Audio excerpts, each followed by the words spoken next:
Football নিয়ে BCB পরিচালক আসিফ আকবরের মন্তব্যের প্রতিবাদে মৌন মিছিল, ফুটবলার ও সংগঠকদের ক্ষমা না চাইলে ক্রিকেট বোর্ড থেকে অপসারণের দাবি। ঘরের মাঠে ভারতকে হারানোর মোক্ষম সুযোগ হিসেবে দেখছেন কাবরেরা। দলের সবাইকে গেম টাইম দেওয়ার আভাস, সমর্থকদের আস্থার প্রতিদান দিতে চান ফুটবলাররা।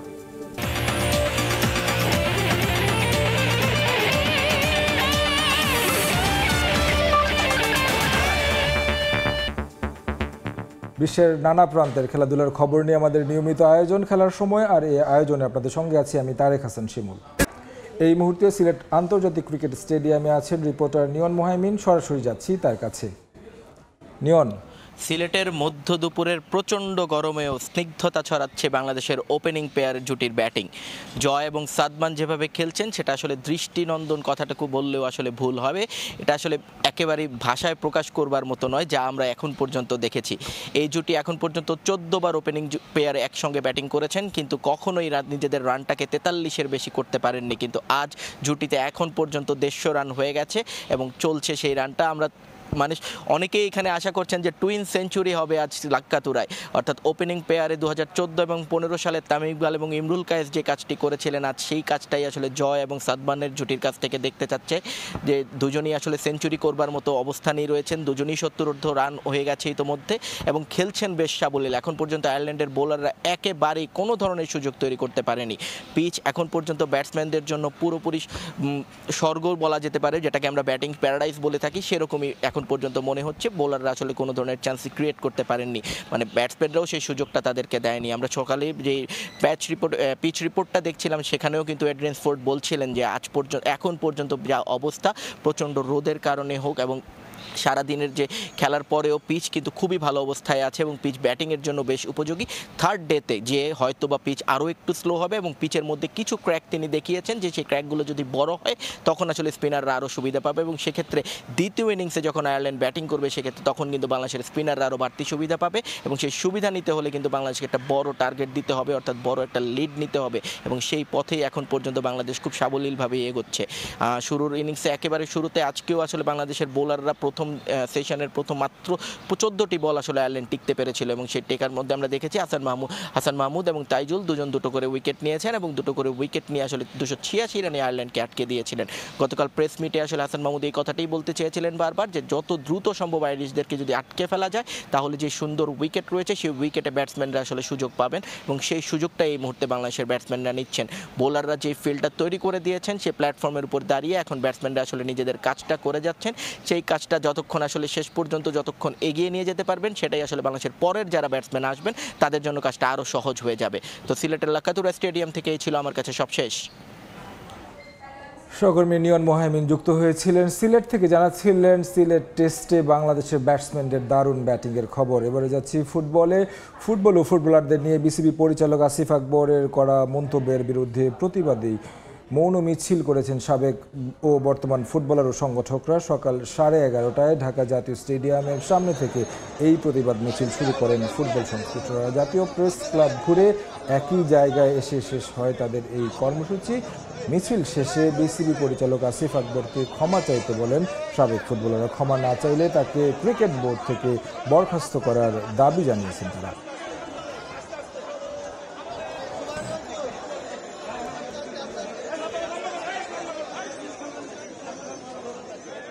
আসিফ আকবর যে কথাটা বলেছেন সে আমি বলবো যে স্পোর্টসম্যানশিপ থেকে সেইটা উইথড্র করবে, আদারওয়াইজ তার বিরুদ্ধে আমাদের একটা বড় কঠোর অ্যাকশন হবে। নির্বাচন ছাড়া আসছে তো আসলে সংগঠক হিসেবে এটা আসলে ওনার মুখে বেমানান। তো আমার বিশ্বাস যে উনি মনে করেন বিসিবিতে না থেকে গানের মানুষ গানে থাকাটাই ভালো। আমরা তার বিরুদ্ধে মনোনয়ন করব, আমরা তার অবিলম্বে পদত্যাগ চাই। যদি কোনো পরবর্তী পদক্ষেপ না নেন তাহলে আমরা 3 দিনের ভিতরে আমাদের মুরব্বিয়ান যারা রয়েছেন সকলের সঙ্গে এবং সকল পক্ষের সঙ্গে আলোচনা করে আমাদের পরবর্তী কর্মসূচি ঘোষণা করব। এশিয়ান কাপ বাছাইয়ে অধরা জয়ের খোঁজেই ভারতের বিপক্ষে মাঠে নামবে বাংলাদেশ। ঘরের মাঠে এটাকে মোক্ষম সুযোগ হিসেবে দেখছেন হাভিয়ার কাবরেরা। এজন্য নেপাল ম্যাচে সর্বোচ্চ প্রস্তুতি নিতে চান হেড কোচ। আভাস দিয়েছেন দলের সব ফুটবলারকে গেম টাইম দেওয়ার। এদিকে যে অবস্থা নিয়ে মাত্র 4 মিনিটে সব টিকিট কেটে ফেলেছেন সমর্থকরা, ভারতকে হারিয়ে তার প্রতিদান দিতে চান ফুটবলাররা। বাংলাদেশ ভালো ফুটবল খেলছে, কিন্তু তার প্রমাণ কই? এশিয়ান কাপ বাছাইয়ের পয়েন্ট টেবিলে তাকালে অর্জন বলতে কেবলই 2 ড্র। সেখানে উল্লেখ নেই মাঠে হামজাদের চোয়ালবদ্ধ লড়াইয়ের কথা। প্রতিযোগিতার মঞ্চটা এমনই, শুধু মনে রাখে বিজয়ীদের। এখন পর্যন্ত বাংলাদেশের ঝুলিতে যেই 2 পয়েন্ট, তার সবই অ্যাওয়ে ম্যাচে। হোম ম্যাচ দুটোতেই হারের তিক্ততা। ভারত ম্যাচ দিয়ে আবারও জাতীয় স্টেডিয়ামে ফিরছে লাল সবুজ। এবার আর কিছুতেই কোনো ভুল করতে চান না হাভিয়ার কাবরেরা। আমাদের প্রধান ফোকাস হচ্ছে ভারতকে হারানো। ফুটবলারদের মানসিকতা থেকে শুরু করে পরিকল্পনা সব জায়গায় এই একটা বিষয়ই ঘুরপাক খাচ্ছে। আমাদের হয়তো পারফরমেন্স ভালো হচ্ছে, কিন্তু আমরা এশিয়ান কাপ বাছাইয়ে এখনো কোনো ম্যাচ জিতিনি। এবার আমরা সত্যি এটা চাই। আমি মনে করি হোম ম্যাচে এটা আমাদের মোক্ষম সুযোগ। বাংলাদেশে এবার এসে হামজার প্রথম প্র্যাকটিস সেশন। সমিতকে পাওয়া যাবে নেপাল ম্যাচের একদিন আগে। হিমালয় কন্যাদের বিপক্ষে ফিফা ফ্রেন্ডলিতে তাদের দুজনেরই খেলার সম্ভাবনা আছে। পাশাপাশি আদর্শ প্রস্তুতির জন্য পুরো স্কোয়াডের বাকি ফুটবলারদেরও বাজিয়ে দেখতে চান স্প্যানিশ কোচ।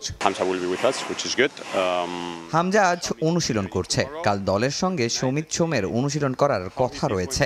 এখন পর্যন্ত যা পরিকল্পনা, নেপাল ম্যাচে তারা দুজনেই খেলবে। আমরা এই ম্যাচে সর্বোচ্চ প্রস্তুতি নিতে চাই, আর তাই নেপালের বিপক্ষে সবাইকে গেম টাইম দেওয়ার পরিকল্পনা আছে। গোল করার পর উদযাপন হবে, এটাই স্বাভাবিক। তবে কোন সিচুয়েশনে ফুটবলাররা সেলিব্রেশনে যাবেন তা জানা গুরুত্বপূর্ণ। হংকংয়ের বিপক্ষে ব্যাক টু ব্যাক দুটো ম্যাচেই এই উদযাপন নিয়ে হয়েছে সমালোচনা।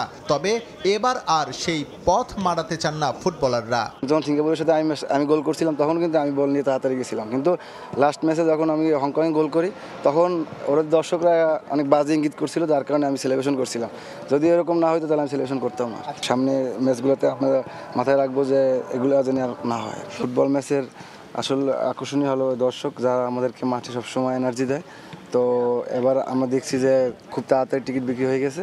তো এটা আসলে আমাদের জন্য প্রেরণা যে ভালো কিছু করার জন্য ইন্ডিয়া ম্যাচে। এদিকে নানা রকম গুঞ্জন থাকলেও বাংলাদেশের বিপক্ষে ফিফা ফ্রেন্ডলি ম্যাচে অংশ নিতে ঢাকায় পা রেখেছে নেপাল জাতীয় ফুটবল দল।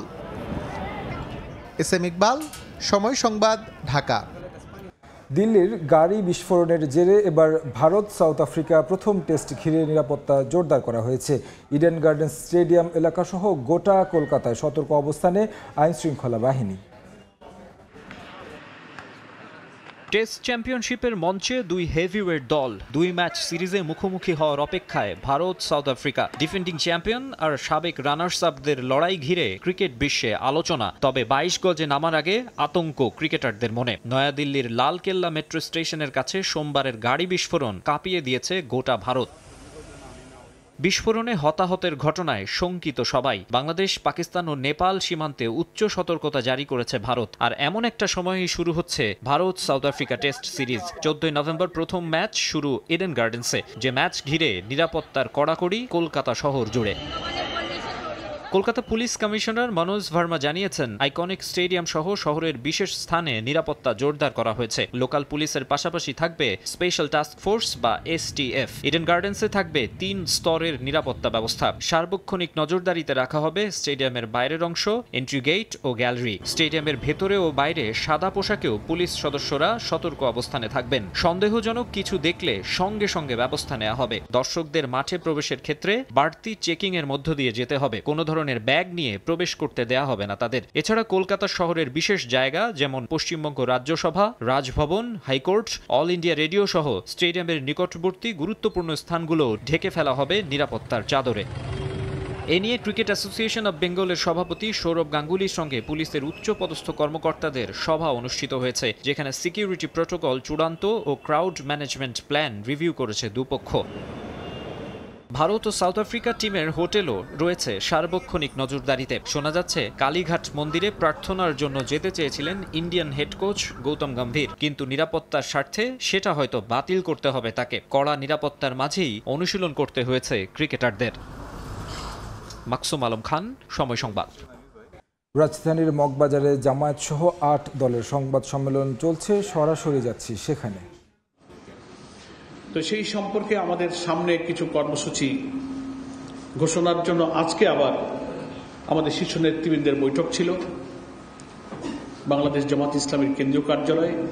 আপনারা দেখতে পাচ্ছেন মঞ্চে যারা উপস্থিত আছেন, আমি পরিচয় করিয়ে দিচ্ছি, এই সব নেতৃবৃন্দ সেখানে উপস্থিত ছিলেন। সেখানে আলাপ আলোচনা করে সামনের বেশ কিছু কর্মসূচি স্থির হয়েছে এবং সেগুলো আজকের এই সাংবাদিক সম্মেলনে আমাদের 8 দলের পক্ষ থেকে ঘোষণা করবেন বাংলাদেশ জামাত ইসলামীর সম্মানিত কেন্দ্রীয় নায়েবে আমির এবং বাংলাদেশ জামাত ইসলামীর সংসদীয় দলের সাবেক প্রধান ছিলেন, সংসদ নেতা হিসেবে আমাদের সংসদ দলের প্রধান ছিলেন অধ্যাপক মুজিবুর রহমান। তিনি 8 দলের নেতৃবৃন্দের পক্ষ থেকে ঘোষণা করবেন। তার আগে আমি উপস্থিত নেতৃবৃন্দকে আপনাদের সামনে একটু পরিচয় করে দিচ্ছি। অধ্যাপক মুজিব ভাই, যিনি আজকে প্রেস ব্রিফিং করবেন, তাকে তো আপনারা জানলেন। জামাত ইসলামের পক্ষ থেকে আরও উপস্থিত আছেন আমাদের সহকারী সেক্রেটারি জেনারেল মৌলানা রফিকুল ইসলাম খান আছেন, আমাদের সানুল মাহবুব জুবাইর ভাই আমাদের সহকারী সেক্রেটারি জেনারেল, আমাদের পাবলিসিটি এবং মিডিয়ার প্রধান। কই জুবাইর ভাই আছেন, একটু হাত তুলে সবাই চিনতে পারে। নেক্সট আছে আমাদের মোবারক হোসাইন, কেন্দ্রীয় নির্বাহী পরিষদের একজন সদস্য, মোবারক হোসাইন ভাই উপস্থিত আছেন। এরপরে উপস্থিত আছেন ইসলামী আন্দোলন বাংলাদেশের মহাসচিব অধ্যক্ষ ইউনুস আহমদ সাহেব, তিনি উপস্থিত আছেন, এবং ইসলামী আন্দোলন বাংলাদেশের প্রেসিডিয়াম সদস্য আশরাফ আলী আখন্দ ভাই উপস্থিত আছেন। এরপরে আমাদের মাঝে উপস্থিত আছেন বাংলাদেশ খেলাফত মজলিসের সংগ্রামী মহাসচিব মৌলানা জালাল উদ্দিন আহমদ, এবং আমাদের মাঝে উপস্থিত আছেন নিজামে ইসলাম পার্টির সম্মানিত আমির মৌলানা সরোয়ার কামাল আজিজি, এবং মহাসচিব মুসা বিন ইজহার ভাই মৌলানা আছেন। খেলাফত মজলিসের আমির আমাদের মৌলানা আবুল বাসেত আজাদ, হ্যাঁ, মুরব্বী আমাদের উপস্থিত আছেন। মগবাজারে জামাত সহ 8 দলের ব্রিফিং চলছে। ব্রিফিংয়ের বাকি অংশ দেখতে ভিজিট করুন সময় টিভির ফেসবুক পেজে। আর্থিক সংকট এড়াতে ক্লাবের সিংহভাগ মালিকানা বিক্রি করে দিল স্প্যানিশ জায়ান্ট অ্যাথলেটিকো মাদ্রিদ। এক বিজ্ঞপ্তিতে বিষয়টি নিশ্চিত করেছে ক্লাব কর্তৃপক্ষ। মার্কিন প্রতিষ্ঠান অ্যাপোলো স্পোর্টস ক্যাপিটাল কিনে নিয়েছে ক্লাবের 55% শেয়ার। তবে এর জন্য অ্যাপোলোর খরচ হয়েছে কত সেটা উল্লেখ করা হয়নি। তবে বিভিন্ন সংবাদ মাধ্যমের দাবি অ্যাথলেটিকো মাদ্রিদের মূল্য নির্ধারণ করা হয়েছে 2.2 বিলিয়ন ইউরো। সে হিসেবে অ্যাপোলো স্পোর্টস ক্যাপিটালসের অন্তত 1.21 বিলিয়ন ইউরো খরচ হয়েছে বলে খবর এসেছে গণমাধ্যমে। নতুন মালিকানার অধীনে নিজেদের চলমান আর্থিক সংকট কাটিয়ে ক্লাবের অবকাঠামোগত উন্নয়ন আর ট্রান্সফার মার্কেটে আরও বিনিয়োগের প্রত্যাশা করছে কর্তৃপক্ষ।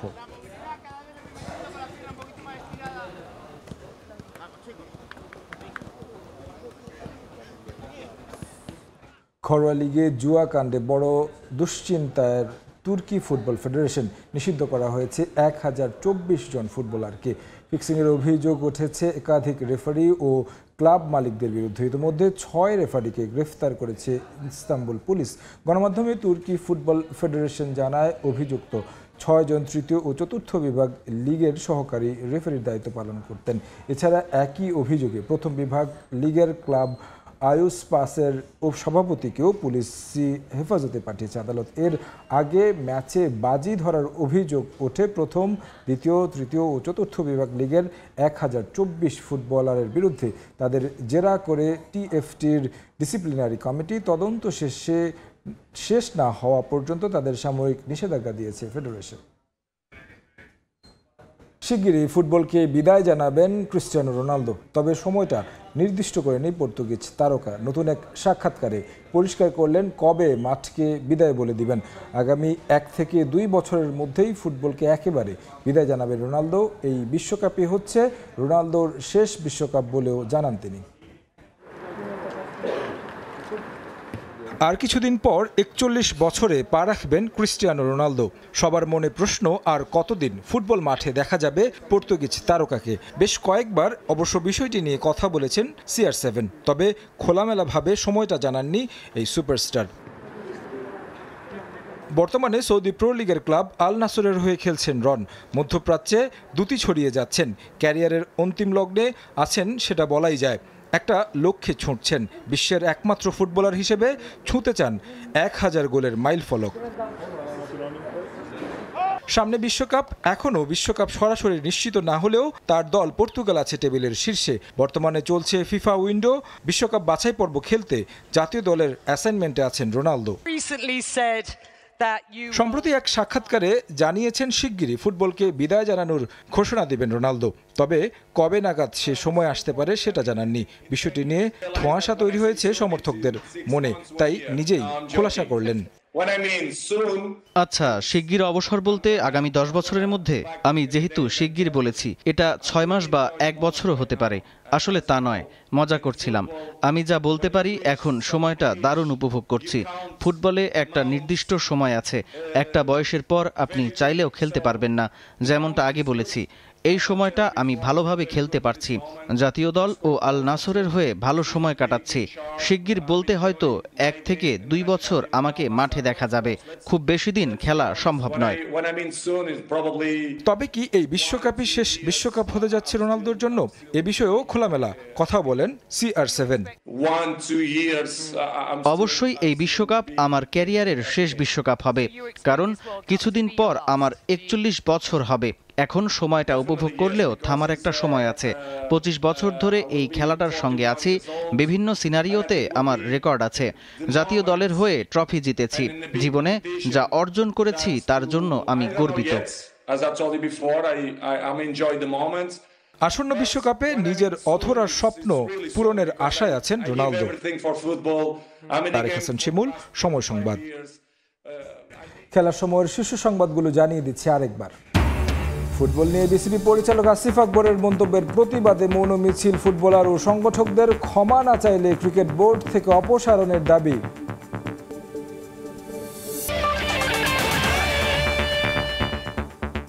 এ ছিল খেলার সময়। এরপর দুপুরের সময়ের সঙ্গে থাকবেন ইমদাদুল হক। শিমুল, আপনাকে ধন্যবাদ। দুপুরের সময় নিয়ে আসছি কিছুক্ষণ পর, সঙ্গে থাকুন সময়।